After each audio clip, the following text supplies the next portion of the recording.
That's Rams fans just rejoicing as they see QB1 back on the field.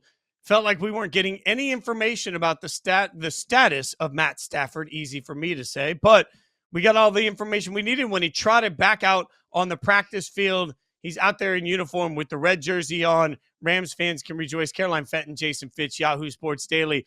And man, I want to say this loudly. This matters so stinking much. And I know that seems like Captain Obvious here, Caroline, but it depends on what the standard is here, right? Because if we're judging the Rams by can they be a good football team? Sure. I mean, I trust Sean McVay with almost anybody at quarterback. They'll be okay. But man, this is a team that we saw the last time we saw them, we thought maybe they had a shot at the Super Bowl. They have to have Stafford at his best to have a shot at the Super Bowl this year.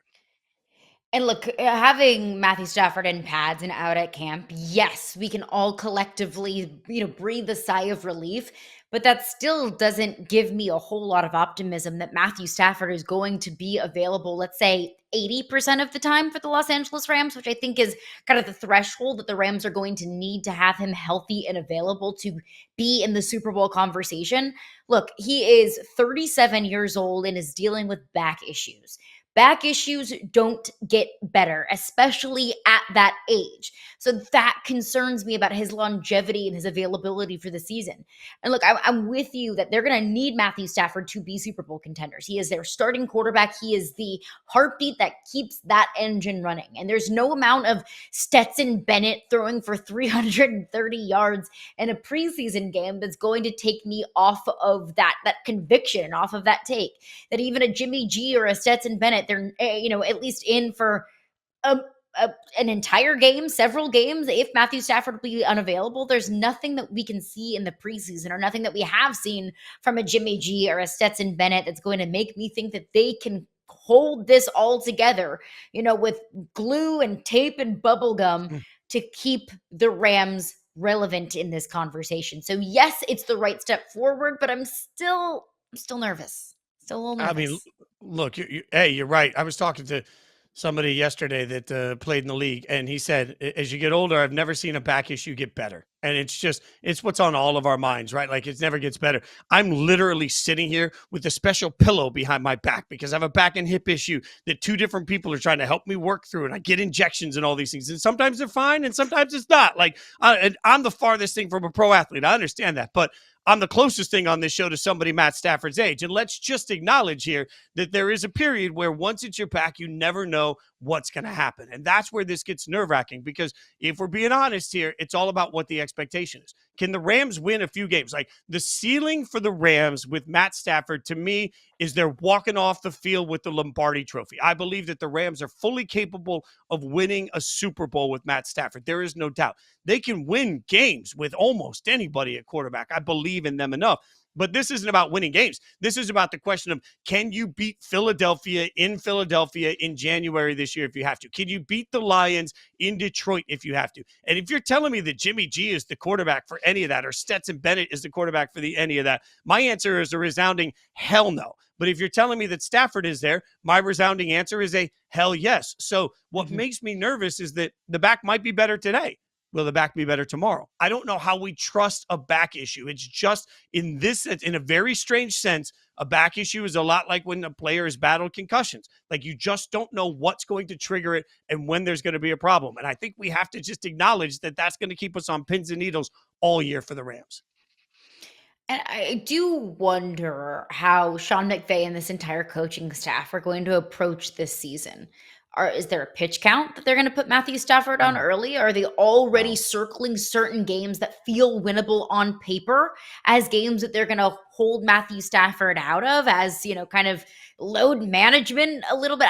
Because I don't think from what we know right now, anything can change. And there's very little that we do know. Of course, they're trying to keep everything, all of, Matthew Stafford's, medical records close to the chest, of course. But from what we know right now, I don't feel comfortable nor confident that Matthew Stafford is going to be able to be healthy throughout the entirety of a 17-game season.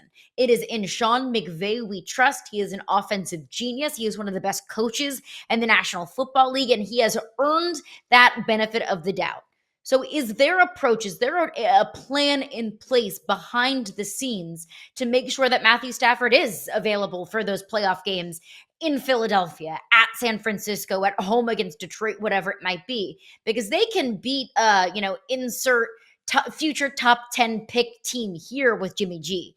They cannot beat the Eagles, the Lions, the Commanders, the Buccaneers on a consistent basis with Jimmy G.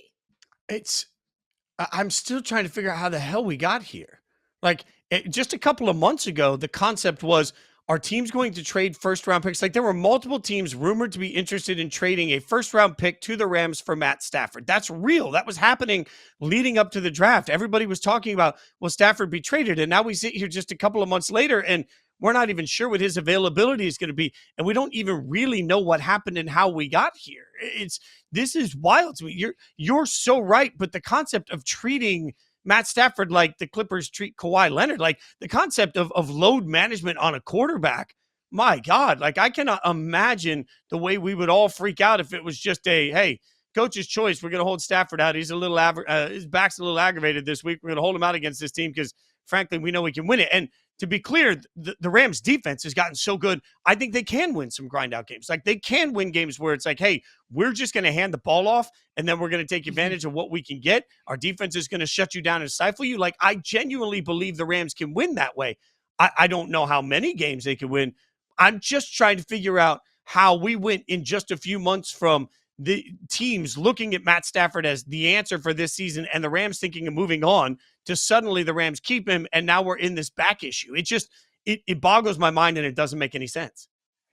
But do we actually believe that any team was willing to give up a first round pick for Matthew Stafford? And look, that is not an anti Matthew Stafford sentiment in the slightest. I think Matthew Stafford is a top 10 quarterback in the NFL. Obviously, he won a Super Bowl just a couple of years with the Rams. They were not that far removed from that. But with an aging quarterback that makes as much money as Matthew Stafford makes. And this is not, the back issue is not the first injury that we've seen with Matthew Stafford. It was the shoulder injury. It was the surgery that he went under on his arm that I can't believe that a team would actually be willing to give up a first round pick for what window are we looking at realistically with Matthew Stafford, and how long and how consistently can he continue to be a top 10 quarterback in the National Football League? I'm not doubting it, but I am questioning it with his health and with his age. I mean, that's a pretty scary combination. And I do believe the Rams can be a Super Bowl contender.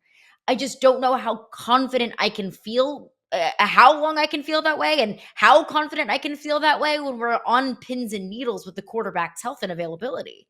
Do you believe they're a playoff team if Jimmy G starts, let's say, 8 games this season? No, Hmm. I don't think so.